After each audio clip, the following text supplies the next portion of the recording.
எங்கு பார்த்தாலும் நாய்களின் தொல்லை. இரவில் மனிதர்கள் தனியாக நடமாட முடிவதில்லை. தங்கள் எல்லைக்குள் நுழைந்த மனிதர்களை ஒன்று சேர்ந்து கொண்டு நாய்கள் துரத்துகின்றன. இப்படி ஓடும் மனிதர்களை ஒன்று சேர்ந்து அவைகள் கடித்து குதறுகின்றன. நாய்க்கடியால் 55,000 பேர் இறந்துள்ளனர். நாய் கடித்தவுடன் உடனடியாக மருத்துவரை அணுகி தடுப்பூசி போட்டுக்கொள்ள வேண்டும். இல்லை என்றால் தொற்றுநோய் ஏற்பட்டு ரேபீஸ் போன்ற அதிதீவிரமான நோய் பரவும். நாய் கடித்த இடத்தில் வலி, வீக்கம் ஏற்படும். காய்ச்சல், வித்தியாசமான தோற்றம், பக்கவாதம் இது போன்ற அறிகுறிகள் ஏற்படும். ரேபீஸ் நோய் தாக்கப்பட்டவர்கள் உயிரை காப்பது மிகவும் கடினம்.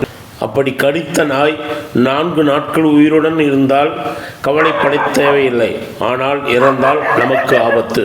மக்களை காக்க வேண்டிய அரசாங்கம் வாக்குகளை சேகரிப்பதிலேயே கவனமாக இருக்கிறது. கராராக வரி வசூல் செய்யும் மாநகராட்சி கொஞ்சம் மனிதர்களை காக்கவும் முயற்சி செய்யுங்கள்.